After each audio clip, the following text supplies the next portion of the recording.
Today I am here with Veronica, and Veronica just closed on her home. She's a first-time home buyer, so hey, congratulations, Veronica. Hey! Thank you. So, Veronica, if you don't mind, since you've gone through this experience and you are now a homeowner, officially you are a first-time home buyer, you're a homeowner, what would you say to individuals out there thinking about the home buying process, or maybe saying to themselves, I can't do this. This is just not for me.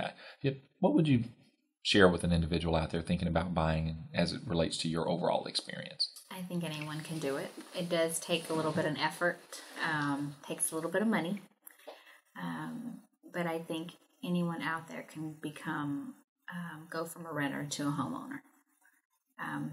There are ups and downs throughout the whole process. I think one of the most important things is to get educated about the whole process of purchasing a home, the lending part, everything that goes along with it. I mean, you do have to have some income that goes along with that. You have to have the credit. And I started with nothing and had to work my way to be able to where I am today. It took about 3 years for me to do that, and I am happy and excited and overjoyed to be able to have a home for my kids and I. Oh, well, Veronica, I would say obviously you're very deserving. And as you just stated, I mean, it's not one of those things you wake up and say, okay, I'm going to own a home. I mean, it's a process, and you invested the time, as you stated, 3 years to get to this point. Were there any specifics, anything that occurred that really, say, made it an easier process for you? You mentioned about maybe education, understanding. I mean, are there people out there saying, well, okay, I hear, but I read, people tell me this, other people tell me this. What would you say to that? How did you get educated in this process? I went through a home buyer class taught by Patrick King, and he was very informative and very caring about his clients. And so I knew once I left that class and when I was ready to purchase a home that Patrick would be the person that I would want to do that for me. There is education out there. There are grants out there. If you qualify for them, try and use them. It doesn't hurt. All someone can say is no. And if they do, then you just continue to strive forward and figure out a way to buy that home for yourself. Well, outside of the education, obviously you definitely learned everything the right way, because we can see that, I mean, you made it. You're here. You're closing on your home. For people out there, I say they're renting, they're in an apartment. Say, but I can't afford that. My apartment, I'm paying $700-800, whatever it might be. And to own a home, I know it's going to be 3 times that amount. And you don't have to disclose specific numbers. But what would you say to people out there that are renting as it relates to renting versus ownership? Now that you own a home, cost-wise, do you see, is there a huge increase in your out-of-pocket and what you're paying? And what would you say to a person that's concerned about that?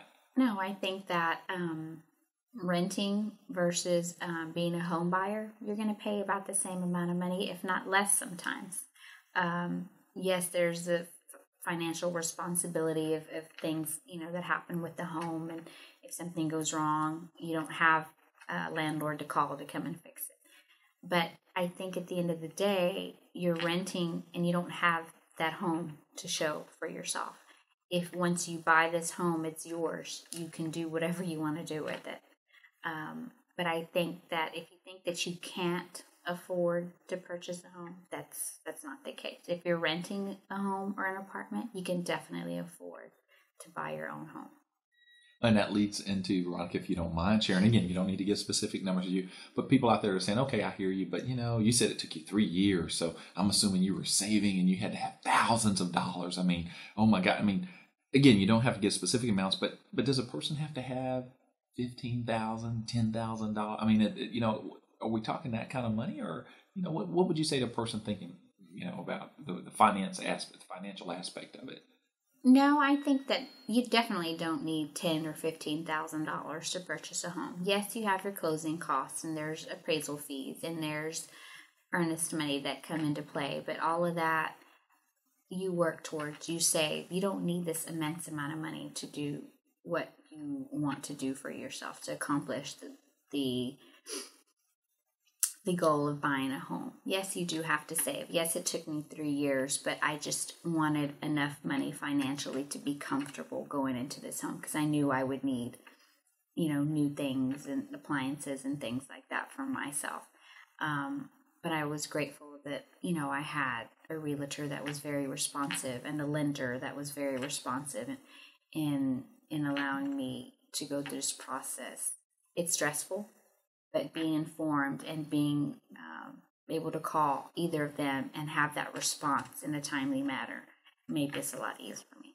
And Veronica, in closing, for those people out there saying, okay, well, that sounds like something I'd consider, but so what is it going to cost me? Those realtor guys, those people, she's saying all this, someone informed, someone educated. So what's in it for them? What do they, what is it going to cost me as a buyer to have a realtor educate me and help me through this process? What would you say to people? It doesn't cost you anything. I think those realtors are there to help you in making those decisions and answer those questions that you're uncertain about.